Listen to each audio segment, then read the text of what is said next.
अल Assam inter district जी बक्सिं championship 2024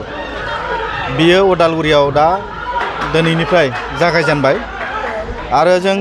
Udalguri बासि हिसाबै आंबो खोब गोजोननाय मोनदों बे बक्सिं चेम्पियनशिपखौ उदालगुरियाव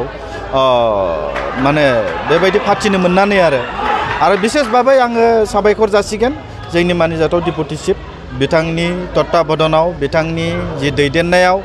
आरो उदालगुरि बक्सिं एसोसिएशननि जि नाजानाय बे नाजानायाव बेखौ दिनै फाथिबाय थादों आं आसा खालामदों फैबाय थानाय समाव बक्सिं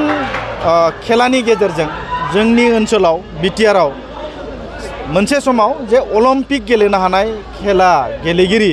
जोंनि ओनसोलनिफ्राय जों मोननो हागोन जोंहा मोनसे मिजिं दङ जोंहा मोनसे बिश्वास दङ दा बेखायनो बक्सिंआ ओरैबायदि मोनसे खेला जाय खेलानि गेजेरजों दिनै जोङो मा होनना बुङो इन्टारनेशनेल नेशनेल आरो अलिम्पिक गेलेनो हानायनि मोनसे स्कप जों नुनो हायो खारन जों नुबाय दिनै जे जोंनि आसामखौ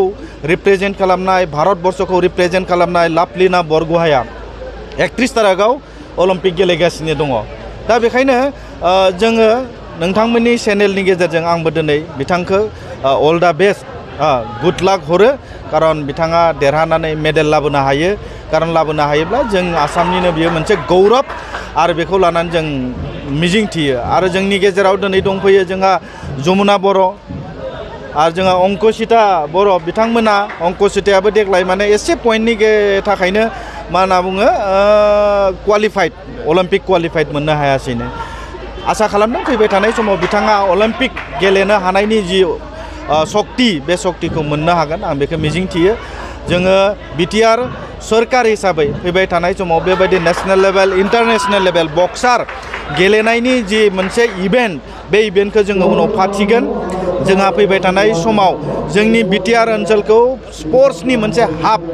बानायनायनि जि मोनसे थांखि आरो मिजिं बेखौ जोंनि मानिजाथाव चिफ प्रमद बर'नि दैदेननायाव जों नुनो मोनगोन बेखौ जोंहा बिश्वास दङ बेखायनो रायजो राजाफोरा बयबो हेफाजाब आरो मदद आरो जोंखौ बयबो जोंखौ बोर सारसिगोन आं बेखौनो मिजिंथियो थेंक इउ मोनसे फोसावथाय नोंथांमोननि ओनसोलाव सोरबाफोर ड्राग्स एबा फेग्रा मुवाजों नाख्रेबजानानै थानाय सुबुं दं नामा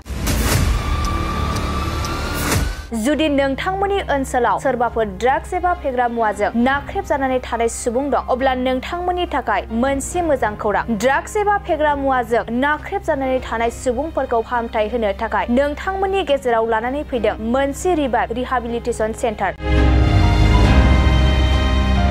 जुदि नोंथांनि नखराव आरो नोंथांनि ओनसोलाव सोरबाफोर ड्राग्स एबा फेग्रा मुवाजों नाख्रेबजानानै दं अब्ला नोंथाङा रिहाबिलिटेसन सेन्टाराव फाहामथाय होफैनो हागोन